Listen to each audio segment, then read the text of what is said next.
Welcome back to the Realversation. How you doing, Kemba? Good, and yourself, Mike Doc? Doing all right, brother. Doing all right. Excellent. Want to tell them what we're talking about today? Today we're talking about, in particular, the Blue Story movie. And we're going to kind of go into, does art imitate life? Does life imitate art? Talk about the controversy around the movie, the view, blah. Oh, that bit. That's fascinating. Exactly. All right. So, after you, sir. All right. So, firstly, let's talk about the movie for a start. Let's set this. So, before that, spoiler alert. Spoiler alert. If you haven't seen the movie and you intend to see the movie, we're going to speak about the movie right now. You may not want to watch this right now. All right, off you go. But don't forget to come back afterwards, because this is the discussion to be had about the movie. So, all right. So, real quick, let's talk about it in sort of how we felt about it first of all. So, for me, I watched this film, being honest about it, almost against my will. Almost against my will. I felt slightly inundated, or have felt slightly inundated with movies that kind of show the street level activities and lifestyle, and it's not just UK ones, like the American ones, like I'm over it kind of thing. I see their place, absolutely. I see that the stories need to be told, but kind of been inundated. A lot of them have hit me, and a lot of them some of them don't necessarily have a message that I feel justified the making of the film. But then again, that comes for a lot of films, so it's not to be down on that genre, because there's a lot of movies in there that need to be seen in that kind of area. Mm-hmm. So when it comes to Blue Story, British flick, directed by, I think his name is Rapman. Written and directed by Rapman. Mm-hmm. I have to say, I was really pleasantly surprised. Like I watched this film, and I came out of it, I mean, there were things I didn't like about it, we'll get into that. Right. But I came out of it feeling as if this is a really relevant modern story about today's life for young people in London that many people across the world, hell, some people in the UK won't be aware of. They won't be aware of the lifestyles, they won't be aware of some of the activities, and they certainly won't be aware of the roots and the sort of living situations of a lot of people that get dragged into this. So that's my first point, just on a very fundamental level. I went into this movie not expecting to enjoy it, coming out of it really quite pleasantly surprised and quite positive about the sort of the message and the agenda that the film has. So before I get into more detail, to tell me your basics. Pretty much the same, almost identical. I wasn't going to watch the movie because Top Boy 2 had just come out. That was obviously on Netflix, so watched that. And even though I did like Top Boy 2 because it was trying to show some of the darker sides of the street life, I thought another one, in my mind I thought another one, we're so much more than this as young black males, there's so much more to show about us. And so when I saw the poster and I saw the trailer even, I was like, not for me. I was coerced into watching the movie. And I went to the cinema and I was pleasantly surprised. I was like, well, basically my friend said to me, you have to watch this movie. It's not about what you think it's about, and it really shows the real ins and outs and the grimy side of it, not the good, not the great side of it. It doesn't glorify it. So I was pleasantly surprised. So much I've seen it twice. Impressive. And we'll get into it, but what I really found great about the writing of it is that there's elements of comedy in such a very serious told movie that wasn't out of place. It didn't seem distasteful, and that's a skill. That's a real skill set. So Rapman, impressive. Okay, all right. Yeah. Fair dues. All right, so let's talk about the other aspects, other things we didn't like about it, or how it sets, and then we'll go into the larger sort of agenda here. So, in terms of the film itself, yes, like I said, really quite enjoyed the story and the way it played out. I thought the acting, for the most part, like none of them were actors I'm aware of, but I enjoyed most of the performances. I thought they were, for the most part, quite believable. Now, whether people know or not, both you and I have a background in working with young people, and a lot of some young people we've worked with, do have an existence on this kind of street level. Yeah, some of the characters felt quite authentic. Some of the performances felt quite authentic. Like you, I really appreciated the ability to integrate the more comedic kind of characters or the comic relief, but even those characters had kind of serious both agendas and storylines to pursue.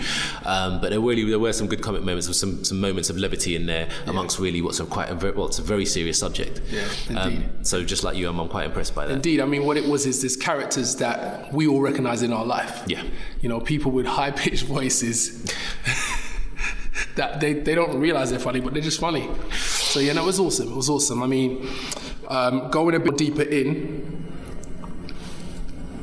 what the movie essentially showed for me was it showed how somebody who's not interested in that lifestyle, has no aspirations to get into that lifestyle or have that kind of notoriety, how he can find himself in that lifestyle. Yeah.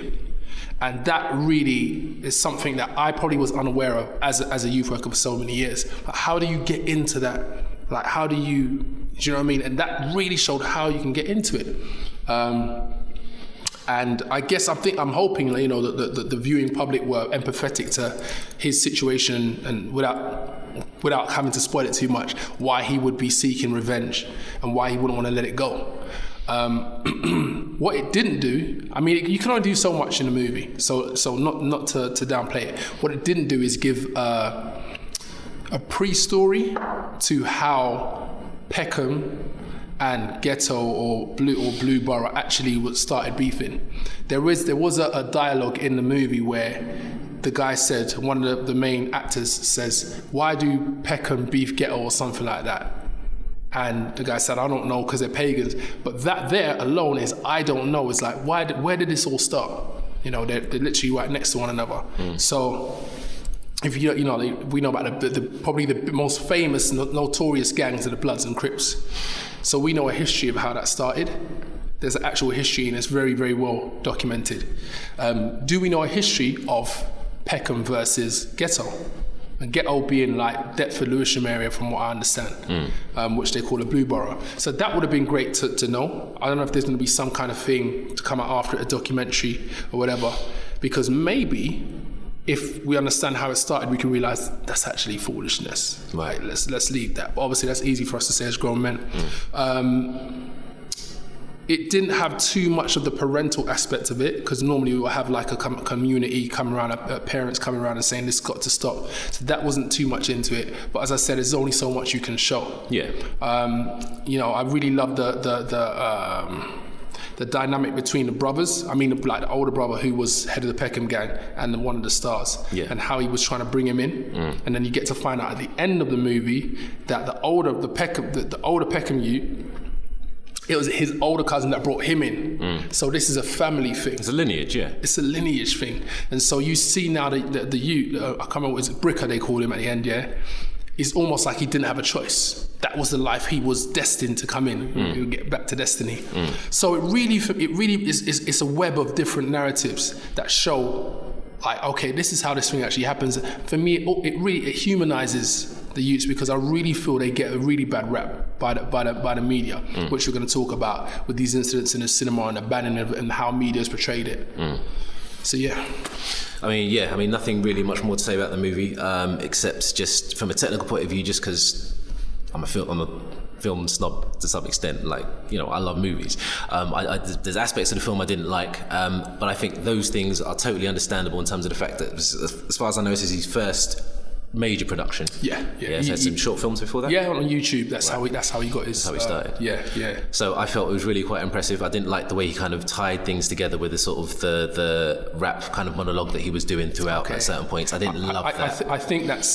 I think that's because that once again the history of how he came into this and how like he was. It's kind of a musical. It's not a musical. It's kind of a musical. It's got that element to it. Yeah. I wouldn't call it a musical, but I see where you're coming from. Yeah. And that's exactly how he kind of was pushing himself as a musician and also telling a story, trying to deal with an issue as to where he grew up. Doing sort of narratives. Yeah. So I would tell everybody to go on YouTube and look up Shiro's story and have a look at those, and then you'll see the pre-story as to how Blue Story came about. And then go and watch Blue Story, man. Go and watch Blue Story. I think that's brilliant. I think that's really clever. what I don't think worked is that if you come in cold, if you come in without that backstory and that knowledge, you might like the way he's tied it together with that narration. And I can see that it could have been done and I could have really enjoyed it. I just didn't like the way it was delivered, I'll be honest with you. I mean, I don't like those kind of things at the best of times because they feel lazy. I understand that in this case it isn't. It's actually coming off the back of something else that he's done and it's continuing a particular style. It's language, isn't it? It's languages? What I mean is like the language that most of the world can speak is music. They can understand music, you can convey a message through music. And for me, that's what it is. It's like, okay, cool. I'm going to drive this with the visuals, but I'm going to layer it up with music. So I'm going to actually rap to you and narrate, rapping what's happening to you as well. Which for me would work a lot better if it was a musical. If it was a full-on musical and it was incorporated throughout. Right. That, for me, if it was Hamilton style, that would work. Whereas with this, it's very much a dramatic narrative throughout the whole thing. And then these moments of what feel really incongruous moments that come up, and suddenly he's there delivering this, so-and-so died, and you're like, what, really? You've just taken me out. Where did you come from? Yeah, that's what I'm saying. Where were you? And then you're gone again. Yeah. Are you his brethren? Does he know you're there? Yeah. You know what I mean? It just took me out. Yeah, I know, I get what you're saying. I totally get what you're saying, yeah. But that's a relatively minor point. So let's move on. Let's talk about the controversy that has arisen around this. Right. So tell me what you know of it. So before we go into that, so another big narrative, and you know, we all have nephews and stuff like that, is loyalty. Okay. This is a big thing. Where we grew up, around here, around Battersea Junction, Badgett Court, whatever, loyalty is a huge thing. For most people, inverted commas in the street life, loyalty is a huge thing. If your friend gets in something, you back your friend up. Yeah? This we have to talk about, because what I see with some of the youngers is the loyalty is misplaced. And what I mean by this is that, yes, you should be loyal to your friends. You should back your friends up. But before doing that, you need to actually choose your friends carefully. You need to understand what kind of things they may get into, may not get into, if they're a liability or asset to your life, depending on what kind of life you want to have for you. Because a lot of people, unfortunately, will drag other people down. I just wanted to say that. So the loyalty thing is great. You see that the narrative with these two friends from different estates or different areas, that they weren't really supposed to be friends, but they were friends from young, and the loyalty to one another. You know, it really kept them kind of tight and stuff, but at some point that was gone because one said, oh, actually my brother's putting things in my head and you're to blame, and it all kicks off. So loyalty, yes, loyalty is a great characteristic to have young people, but please, you are allowed to pick your friends. You need to look at, what do you want for your life? Who do you want to be around? Because who you surround yourself with is going to really kind of drive who you are and where you can go. So please choose your friends carefully. Not because you grew up with somebody or because you live in your area. You don't have to be friends. You can be associates, but that's different now. Because your associates, you don't necessarily have to back them up in beef per se. But your friends, that's a different thing. So I just wanted to say that. So the controversy. All right, so the first thing we heard was an incident in Birmingham. I believe the young people were of Asian descent. Okay, I didn't know. And the incident happened in the foyer of the cinema or outside of the cinema with big machetes, and apparently police officers were injured. So the narrative from the news was, Blue Story, youth's gone to the scene, Blue Story, kicked off some violent thing, pull it from the cinemas. On further investigation, what I heard was they couldn't figure out what movie these youths were going to see because this happened in the foyer or outside. Allegedly, they were going to see Frozen 2, which doesn't add up for me. No. If you're going to see Frozen 2 and you've got a big machete on you and you're rolling with your little sister or the story's all a mess. That doesn't add up. Any which way, the View Cinemas pulled it. And there was a petition to reinstate it, which it was reinstated once they did some further investigation. I think the only other thing I've heard is an incident in Nottingham where you've actually got footage of youths fighting in the cinema. And apparently someone was stabbed, 20-year-old man was stabbed, and a 6-year-old boy was charged, and something to that effect. Now, here's what I don't understand, yeah, and maybe young people, please in the comments help me out. This is a movie about gang issues in South London. Yeah. Why is it kicking off in Nottingham? It's not even in London. and Birmingham. Do you see what I'm saying? Yeah. I don't really understand that. Now, a friend of mine who I spoke to said, well, the energy that the movie is going to bring road youths that want to see that. And so road youths are going to come, and if they see another youth that they got issues with, it will kick off. So I understand that side of it. But the movie, it's difficult because the movie's,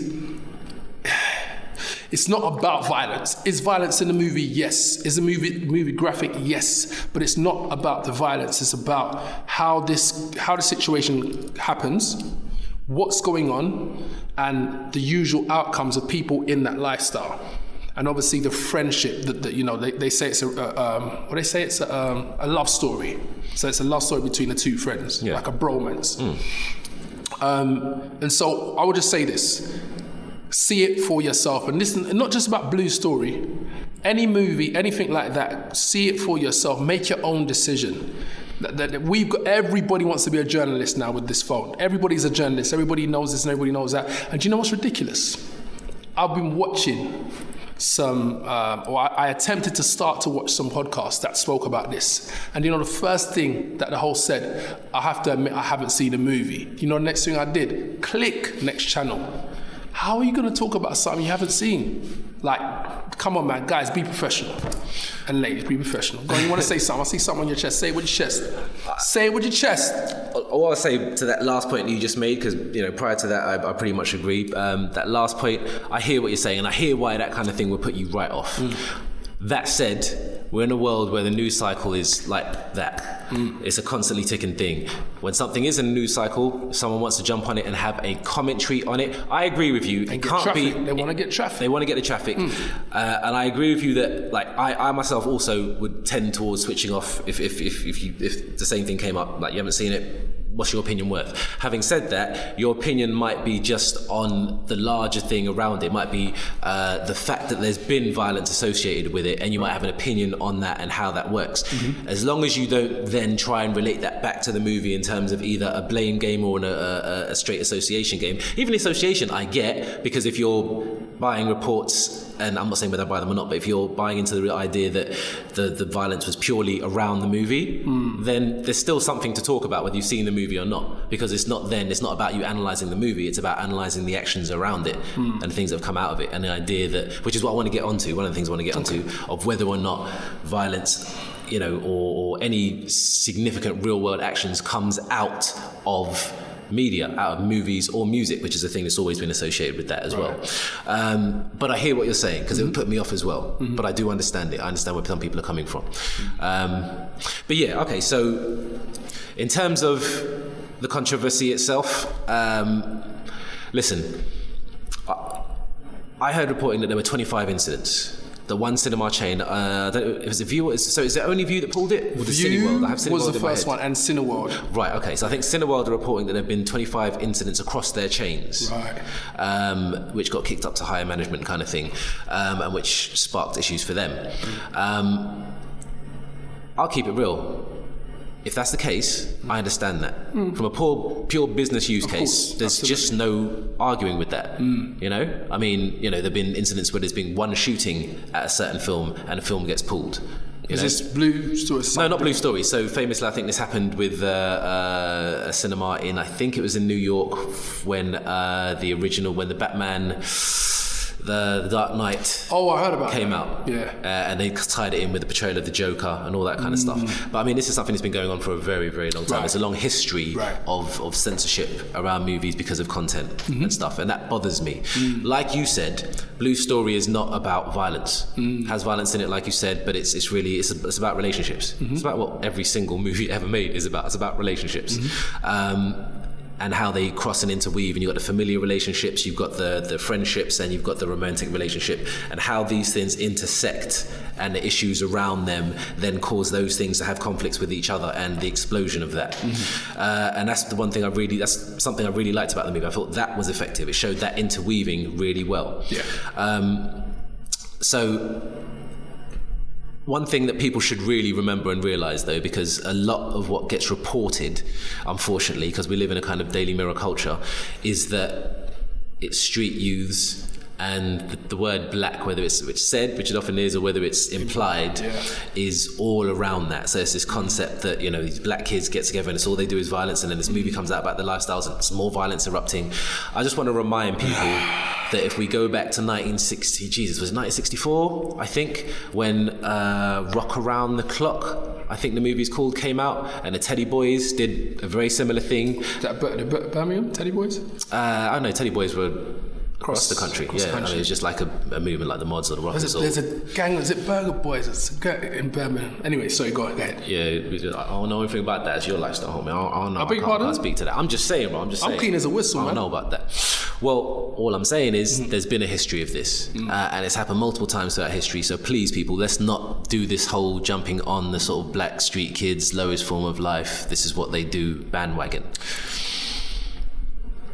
How do we defend that with these incidents? How do we defend that? Well, for a start, I would say that the first things first, do your research. So, like you did, and you realised that, you know, one of the major incidents that was cited was one where it had a large group who weren't necessarily going to see that movie, and it was over one thing. The inciting Cineworld incident, I think, involved two girls arguing over something, which then escalated and turned into something else when other people got involved. Let's be honest about it. Violent incidents or incidents of, you know, arguments or confrontations happen up and down the country all the time. Now, I'll be first to raise my hands and say, well, when it turns into a big crowd of people and weapons are involved, it's a whole different story. It's a whole different story. No regular person walking past wants to see that happening anywhere around them. That says bad things. It sends danger signals. You don't need that or want that. So I'm not here to defend it in that sense. Yeah. I just want to make sure that we're very accurate in how we talk about it, and that we recognize that it is not something that is tied to any particular group. That it is something that happens across groups. Right. That you get other incidents, like I say, where, you know, people go in and shoot someone in a cinema, and you associate it with this one character that's in a given movie. What the hell makes you think that those things weren't going to happen anyway? What makes you think that this one character in this movie tipped someone over the edge and went and made them kill someone in the cinema? That person had to be ready to do that anyway. They had to be in that place. Yeah. That portrayal didn't suddenly get inside their head and transform who they were. Didn't happen. Didn't happen. And I've watched the A-Team a lot as a little kid. People got shot in there all the time. We didn't see the blood, but we saw them go oof and fall off the back of a truck. You knew they were shot. It didn't make me think, I want to investigate how I put holes in people's bodies and make them fall off trucks. That never happened. So we got to make that distinction. For me, it's more about that than defending the violence, because I'm not here to defend violence. If you want to get into kind of group violence like that, and particularly when it's not targeted at any kind of defense of civil liberties or anything like that, so it's not like you know, I'm going to overthrow a government that holds me down under military control, that takes all the money and sees it to the top of the country, or that, you know, any of those things which are happening every day in the world. I'm not in India, and we have an epidemic, unfortunately, of women getting raped, and the defense of that, and the government not moving or doing at least anything like enough to change that, and therefore I'm deciding, well, I have to be violent in order just to defend me and mine. It's not that situation. Right. So short of that, I'm not trying to defend the violence. How do you feel? No, I think you're right. I think that it's inexcusable. I mean, look, as human beings, there's always a social pecking order. If you can't communicate and your ego gets the better of you, hands may fly. Yeah. You know, especially if there's an audience as well. And I think some of our young people, and it's definitely not exclusive to black young people. No, far from it. You know, that's how you come up. That's how you get to understand who you are and who you're not, when you can't settle disputes without violence. But hopefully you grow and you start to realize, well, actually, this is one day it may escalate to where I'm brown bread. I'm no longer here. Sorry, brown bread means dead for the viewers. For the international audience. So Blue's story is one of many, but what I loved about Blue's story is Rapman said, okay, cool, we have an issue. Let's not run away from the fact that we have an issue. There's a disproportionate amount of black on black violent crime in our streets, yeah? And I want to address it by showing you the graphic reality of it, and also showing you the graphic outcomes, which are 99% negative. and show you the depression, the anxiety, all of the things that these people in there go through, the coping mechanisms with the drugs and all that stuff there. I'm gonna show you this, the real, and be brave enough to do something like that, and do it in a way where it was very, very, very, very pertinent. Like the moral was very, very strongly driven by the end of the movie. Yeah, wasn't ambiguous at all. Hats off, you know, amazing, really, really good. I'm looking forward to seeing future works. As I always say, I love to see some alternative narratives of black people, black youths that are not into violence, that are hardworking. It's just how to make that exciting, because let's be honest, as people, there's a law to danger through watching it through view, not necessarily watching like we like to watch people beat people up, and like we like to watch that. Yeah. You know, it's exciting to watch. The thing with this is that for me it's quite close. It's very close to reality. So the entertainment factor is like it hurts. It's almost like watching The Hate U Give. I watched that movie once in the cinema. I can't watch it again. It's too painful. It's too true. It's too real. I'm not just watching it on the movie. I feel it. You see what I'm saying? Right. So yeah, I can't praise it highly enough. I think it was an amazing movie. I'm really, really appalled at the incidents that's happened, whether they are or are not to do with the movie. I really wish they were just separated from it, because this is overshadowing it, and it shouldn't be overshadowed. It should be congratulated on such a brave move. Even the people who funded it, that's brave. That's brave, because it's like, you know, we're gonna just show this thing head on. I just want to drive it again. I just want to promote it again, because this is awesome. Go and see Blue Story. I would agree. Go and see Blue Story. Come back and comment. Let us know what you think. I'll be honest, I don't think it's as amazing as you do. So let's just give both points of view. So like, I do highly praise it though. Yeah. Like I highly praise it. I highly praise it for all the same reasons you did. I just don't think it was an amazing movie in the sense of it being an amazingly executed film. Okay. I think it was brave. Yeah. I think less brave maybe than we're making it sound though. I think we're moving into a time, as we constantly move forward, barriers are constantly being broken and demographics are changing. People recognize that money exists in places where they didn't previously seek it. So that's why today you hear a lot about the grey pound. People are realizing that older people are still purchasing. They have great purchasing power, often at that end of their lives where they're, you know, retired and whatnot, or moving towards that phase of life. They're at the top of their purchasing power, and they don't have as many sort of calls on their attention. So if there are markets they're particularly into, go for it. They target that market now. It's the same with ethnic markets.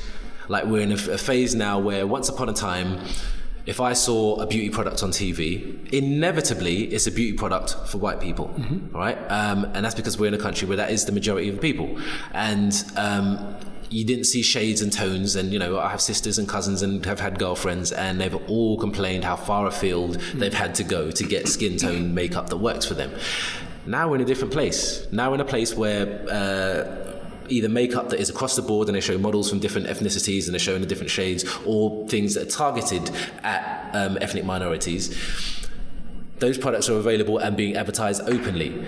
We're in a place where the buying power of all those different groups is being recognized, because that's what it ultimately comes down to. It's very, very rarely you get social agendas that change just because we become better people.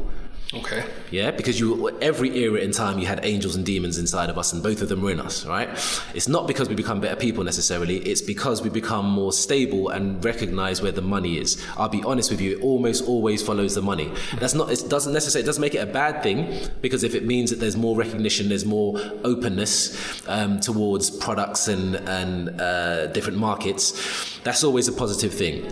But it's driven by money. So I don't think it's as brave as it once was, but I think it's just more of a recognition that markets for those kind of movies, and we've seen the Top Boys, we've seen the Top Boys TV series on Netflix. That's right. Yeah. You've seen the Sky One show with Ashley Banjo and whatever. You've got what's his name? Luther. What's his name? Idris Elba's comedy on the Sky. You've got a million. Basically, it's been happening for a long time. From the Real McCoy, there's been that slow exposure and change. It's just a recognition of that. So I don't think the bravery side of it is as much as it could be claimed to be. So one other area that I want to touch on before we begin to end this, is the idea of censorship when it comes to films. So you love movies, I love movies, and it really rubs me the wrong way when movies are blamed for real life actions. And the reason is for something I said before, the idea that you'll see a movie and your life can be changed in that specific and violent a way really bothers me. It's not because I don't feel that movies can influence you to change. Absolutely. Movies, I hope, are inspirational. Not every movie, some movies are throwaway, and that's absolutely fine. Like sometimes you just want to watch something that's blindly funny, that's a blind action buddy comedy. You need those films. They suit moods, they suit tones, whatever. But the idea, but a lot of films do inspire people.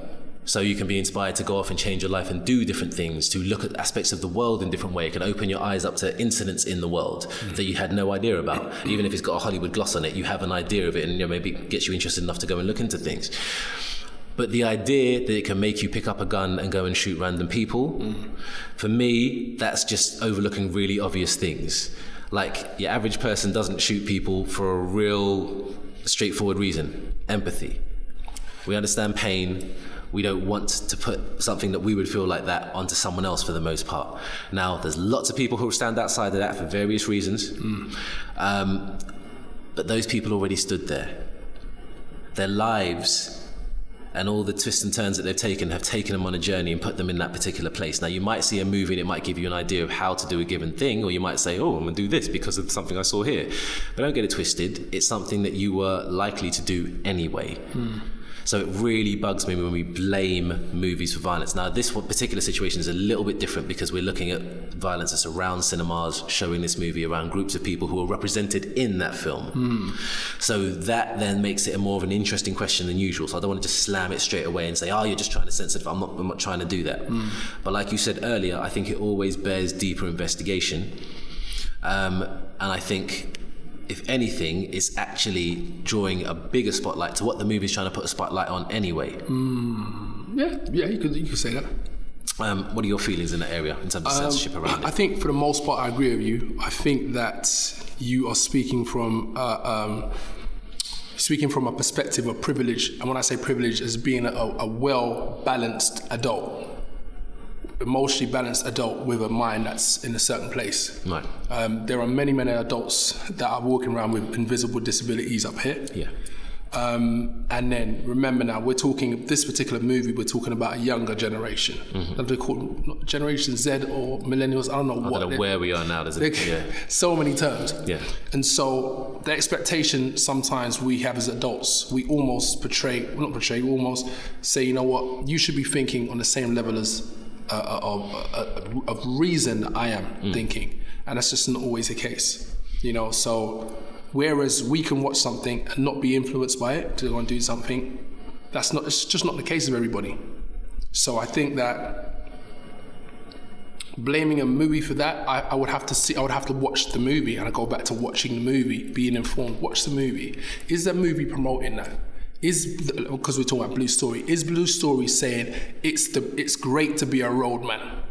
It's great to be in beef with this person. It's great to have to bust your gun and shoot somebody or get shot or get beat up. It's great.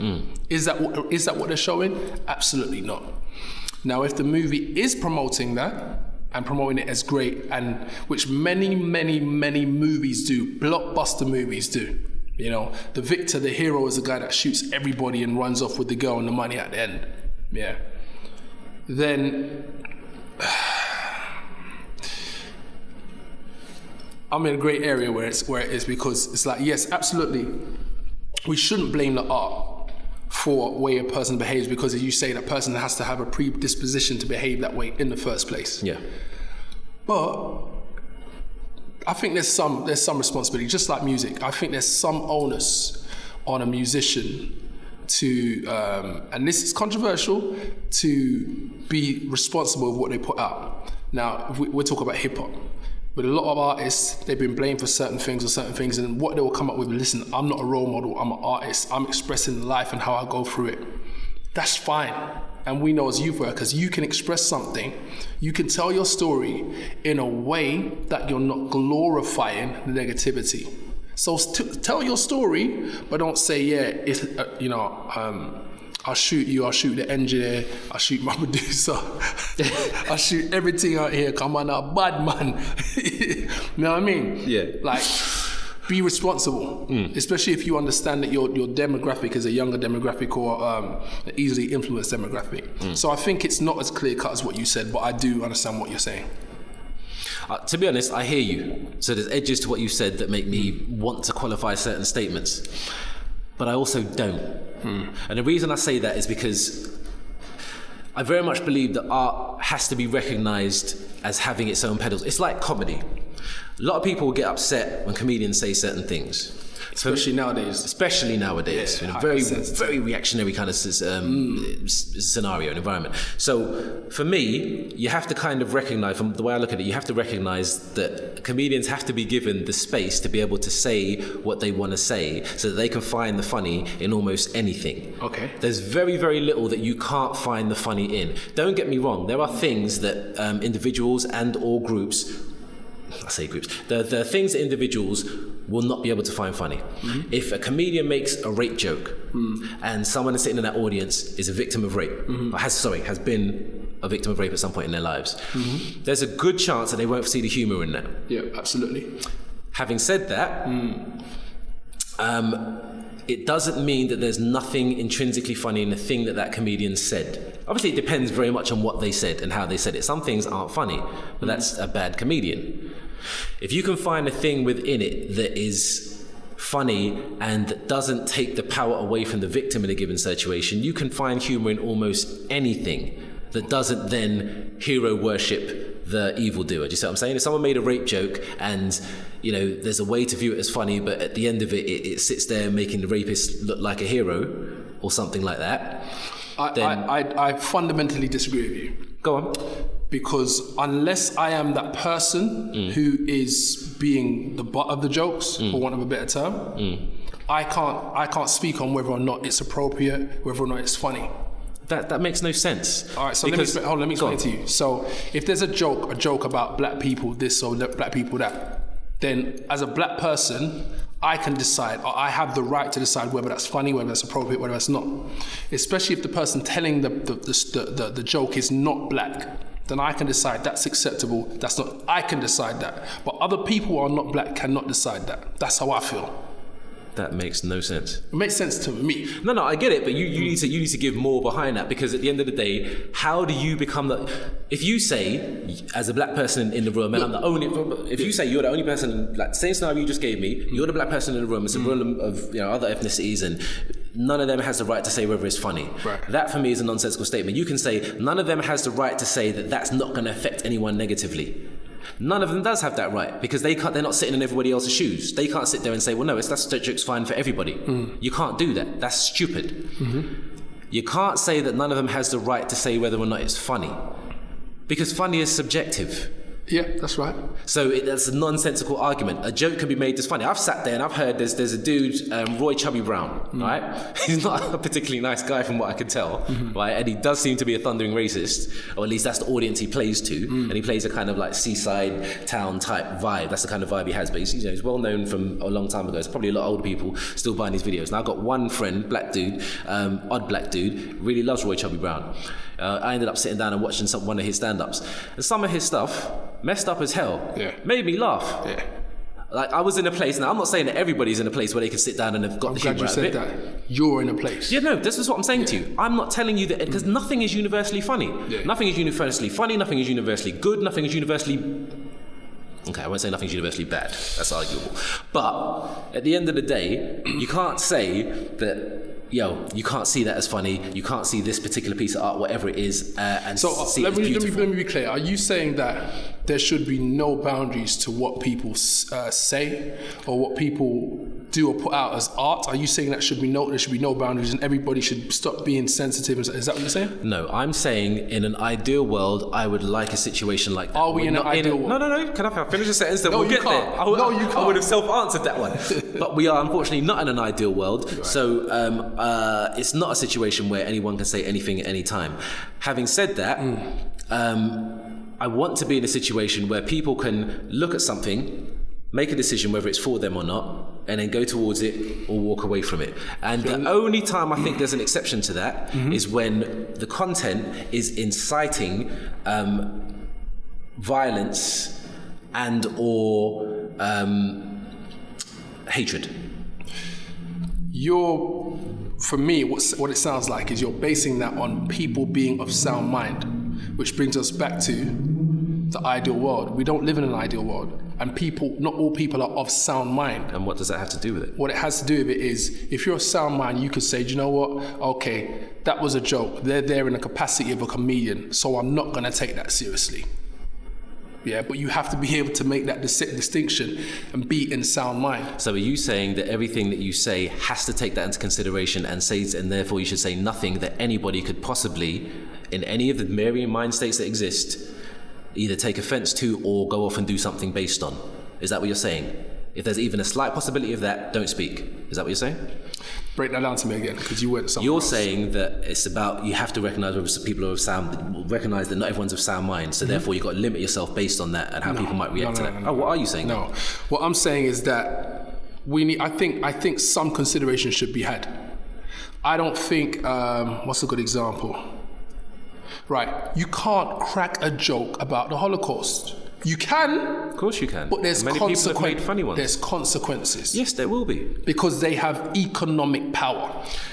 But you can crack jokes about the transatlantic slave trade all day long, because unfortunately black people don't have economic power at the moment. See, looking at that, that's kind of a dangerous statement in and of itself. I'm not afraid of danger. No, I'm not saying you should be. What I'm saying is, like, it's dangerous. I'm not talking about as in people coming after you. I'm talking about dangerous as in the specific accuracy of it.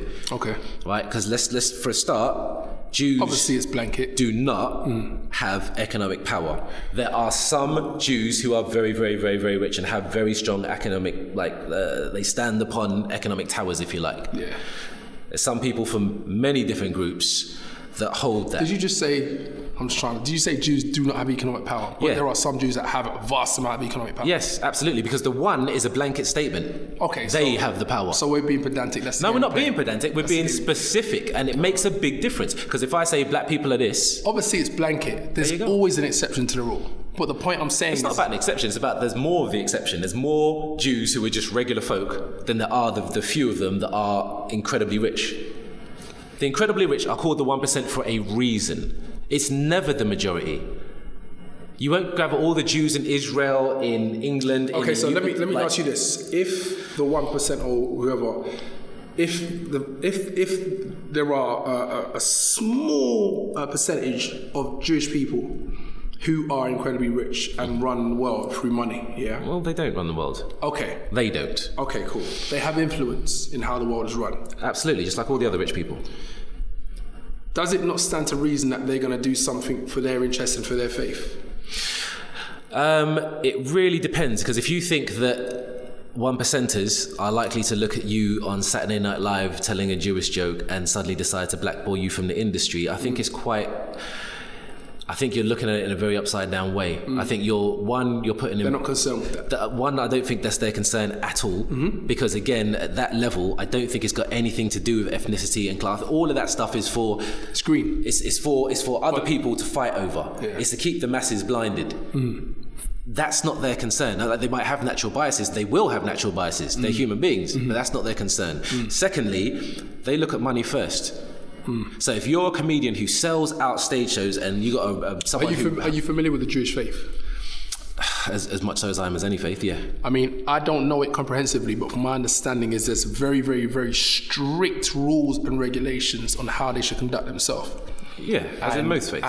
And I'm talking about very strict, and I'm talking about how they should treat people in the Jewish faith and how they treat people outside of the Jewish faith. To some extent, there definitely are things in that, like, usury, so that they can't lend to Jewish people, but they can lend to other people at interest, kind of thing. There's things like that, but just like every other faith on the planet, including the faiths that you and I were born into, you have incredibly strict practitioners, and then you have a whole bunch of other people. Yeah, I don't deny that. What was the original thing? Because I want to get back to the original thing he's talking about. It really irks you when art's blamed for people's behaviour, something to that effect. Yeah.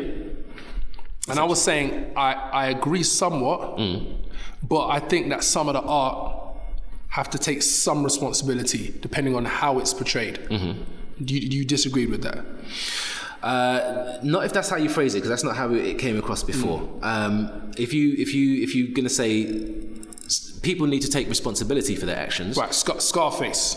yes, I think was he Colombian? I think he was, yeah. Colombian nobody that came up to be the biggest drug lord, the most violent drug lord. Right. Now he actually died at the end, but it still was supposed to be going out in a blaze of glory, doing things his way. Yeah. Right.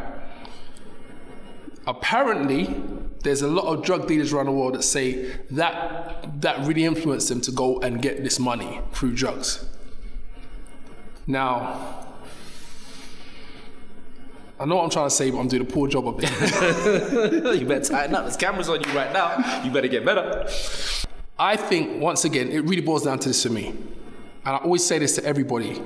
We can't judge others depending on how we are. Especially if we're stable, what we would call stable mentally upstairs, yeah? Because everybody's not walking around like that. And we're not in an ideal world. And so what I say that to say, anybody doing art, there's a certain level of responsibility where it should be, okay, if you're trying to do something that's supposed to have integrity in it, then consider whatever those points may be. Okay, cool. Am I telling these people's narrative in the correct way from their perspective? Gods of Kings of Egypt. We all know about the controversy with the whitewashing of the characters. You know, is there integrity where that's concerned? Oh, do you know what? These people don't matter. They have no power. We're going to do it anyway. Do you know what I mean? We're kind of going off, but even in that, I think there's two things. I think you are right in the sense that I don't think they have an obligation to do that. Let me explain to you why. People who do things like that, like for example, and another really good one, right now there's a movie out called Harriet, I think. It's about Harriet Tubman. Is it out? It was coming out soon. It's either out or it's out very soon, right? See that. So that's coming out. That movie has been in gestation because we don't know Hollywood scripts, like things go around Hollywood and sometimes it takes years, some things never happen, whatever. That film's been around since 1990s in terms of people trying to get it made, all right? Yep. Or a version of it. Now, in 1994, someone has come out and said from the studio system that in 1994, I think, when they were trying to make it, I don't know which studio it was at, but an exec came out and said, yep, love it, great. Let's get Julia Roberts to come and play Harriet Tubman. What a disrespect. Dude looks at him, or the woman looks at him. What a violation. No argument about it. But the person that came with the idea said, you can't do that because, you know, she can't play her because, you know, there's a black woman who's it doesn't matter. It was such a long time ago, no one will know. Okay, we're going to get onto the Idris Elba James Bond thing in a minute. Okay, I'm so sure I switched this off. How was this on? Disrespect to the session. Focus on the vlog. All right. The thing just switched itself back on. What kind of duppy business is this? Right. Something, I'm telling you. Anyway, listen. So my point is, that got smacked up within the studio system. Not because there were angels in the studio system who were like, no, we'll be virtuous and we cannot do that. Just because of looking at the response of the filmmakers and the producers and then extrapolating it out to the people and the viewers and realizing, oh, this might not go down well. But sometimes it doesn't work out like that, just like with the Gods of Egypt. Now, even with the Gods of Egypt, I don't care. It was an action flick, essentially, right? You're setting it there, you're doing whatever, but you're essentially making an action flick. Your obligation is not to be historically accurate, because at the end of the day, we're talking about Egyptian gods. All right, hold up. So it's not about accuracy. I'm so glad we're talking about this right now. I'm so glad. Keep it moving. This is the Realversation. Keep it moving. Okay. Here's where you and I differ. You're right. They don't have an obligation to portray things in a particular way. Without going too deep into it, because it's not about going too deep into it. We know that, okay, I know, or I see, or I bear witness to a concerted effort through media to portray black people in a certain way. I don't know if you would agree or not, right? And so when you're talking about something and you have a situation where they're trying to take out a particular country because of its because of its achievements in civilization and huge edifices. They're trying to take that country outside of Africa, where obviously geographically it's inside of Africa. And they're trying to say the people that are responsible for that civilization are not of the dark color hue. And they continue to try and push that. I have a problem with that. Now, I get it. The onus is not on them. It's their money, it's their studio, it's Hollywood, whatever you want to call it. They do what they want to do. But I have an issue with that. Now, when you say they're portraying gods, even if you're portraying gods, these weren't gods. These were actually people that walked the earth. You know, Seti the first, Seti the second. These were people that walked the earth and were of a dark skin color hue. Mm-hmm. So it's just a slap in the face of a wet fish. Okay, cool. James Bond, Idris Elba. Idris Elba wants to be the next James Bond. People are kicking off about it. Some people. What's your thoughts on that? On that particular situation? Yeah.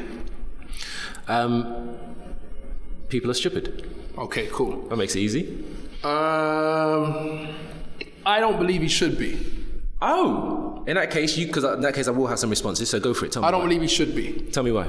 Now, I understand, and I don't know that much about James Bond, but I understand he's a fictional character. Yes. I don't know if he was assigned a racial classification at the beginning, but he was clearly white. I don't think they ever say he's white, but he says racist things in the original books. Like I've read Casino Royale. I'm glad you know about that. Yeah. And so there's a historical narrative, so that makes it even more pertinent. Me saying that he shouldn't do it. And so now there's a historical trail of him being played by white actors. Yeah. White male actors. Yeah. So as much as, you know, I love Idris Elba, I love what he's doing, you know, and he's a great actor. I feel that, and I understand why he'd want to play James Brown. James Brown. Wow. Woo. Wow. Why he'd want to play James Bond. Okay. Yeah. James Brown, a super spy. I can just imagine that. Imagine that. Get on up. Yeah, because he's the cool dude. He's the name's Brown, James Brown. Can you leave the Godfather's son alone? What are you bringing him up for? The name's Bond, James Bond. Right. You know, he's that cool guy. You know, gets the girls, always, you know, super spy. It's the time now we're in. People or marginalized groups are starting to come out and are starting to say, we're here, let's do our thing. Yeah. Let's represent ourselves. And so the suggestion would be to start a secret agent, a super spy that is a fictional black character. Build him up, and then our children or children's children will be talking about a different James Bond. Talking about Mustafa or something like that. Do you know what I mean? That's what I would probably try to do. I understand James Bond is established. There's already like a whole franchise around him. I get that, but I definitely disagree that Idris Elba was to play James Bond, because James Bond is, as you say, is a fictional character but based on a white male. That's why I don't think he should play him. But you kind of like tell me why that's a reason not to. Like if you say Julia Roberts shouldn't play Harriet Tubman because Harriet Tubman really existed and she's black, totally get it, makes all the sense in the world. Okay, so you're talking about a fictional. If you say the fictional character was created and was envisioned this way and has always been played this way, and say the creator's still alive and still owns the rights and has control and says, no, I want him, this is the way I envision him, so he should always be this way, I get that too. Yeah. In this situation, Fleming's been dead for a long time. The rights still exist, but they're licensed to, I think, the Broccolis, the producers who make it.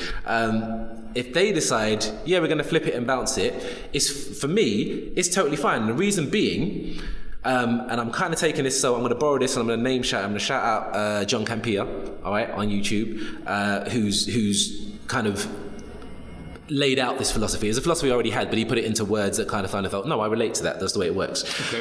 At the end of the day, if there is anything about the character itself that is intrinsically a given thing, then it should remain that thing. So an example, and again, I'm sorry, Mr. Campea, I'm going to steal your example just because it's in my mind and it's really obvious. So the example is Black Panther. Okay.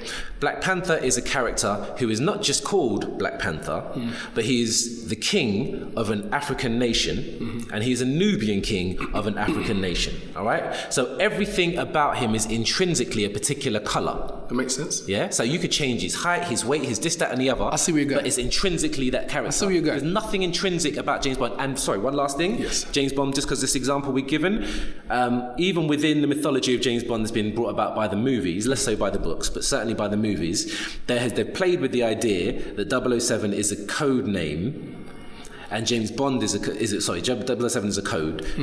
James Bond is a code name, and that there are different spies who take on the James Bond 007 persona. They've kind of a persona. They've played with that idea. I don't think I've ever explicitly said it, but they've come real close. So for me, everything about the situation says the fact that there's nothing about the character that is implicitly white. And the fact that they've played with the idea that it's different people being that person anyway. No problem with Idris Elba. I would go one step further. I wouldn't even have a problem if they had a female James. I was going to ask you that. Like, I don't think it's particularly a smart move to make. For a few different reasons, and part of that is the kind of the casual misogyny that they also associate with the character. Yes. Right. But that's the only reason. Generally speaking, I've got no problem with it from that point of view. So what about you said the kind of racial innuendos that was said at the beginning of the character? In the books, yeah. So there's a couple of incidents where I'm trying to remember. I don't think he uses the term nigger, but he might. It's something, either that or something close to it. There's things in it which indicate a certain racist aspect to his temperament in one or more of the books. I don't remember if I think Casino Royale I've definitely read. I think I've read the second one, which I can't remember what the second one is. So it must have been, it probably wasn't Casino Royale. So now, with that information, you still would be happy with a black actor playing that? Absolutely, because those tropes. Can I just say for the viewers? The reason being, to say for the viewers so they understand the context who Mike Dark is. Mike Dark is the most emotionally controlled person I know.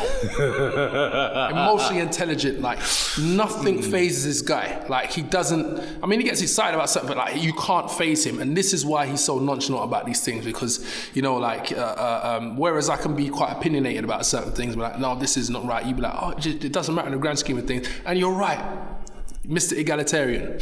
You're right. But I don't know if I'm wired like that, man. But the viewers need to understand the context of who we are. So that's fair. That's fair. Yeah. Talk about it. You know what? That's two separate podcasts there. Definitely two separate podcasts. Could be. So wrap up. Okay. So you want to lead us into a rap? I've done quite a lot of talking recently. All right. So does art imitate life? Because all right. So what I'm going to do is I'm talking. Does art imitate life? Should or can art, movies, music, be blamed for incidents that people carry out and say that made me do it? That rapper, that actor, that movie made me do it. I was influenced by that. Can the writers or the producers of that particular piece of art be blamed for that? You say absolutely not. With a few caveats, but yes. I say no, but I think depending on what it is you're trying to portray, the way in which it's portrayed, there should be some level of responsibility or integrity. And I think people should hold the creators to that. Then again, there's an argument to say, well, it's not art. If that creator cannot express it how they see fit without no kind of boundaries, it's not art. So I get that also. So to wrap up, what do you think? Let us know. This is the Realversation. It's not about just us. We want to talk to you in the comments. Please comment. Share, like, subscribe. Click the notification thing so you know when we're coming up. We're going to try and drop one a week. We will be dropping dropping one a week. That's Mike Dark. My name is Keba. We're signing out for that one.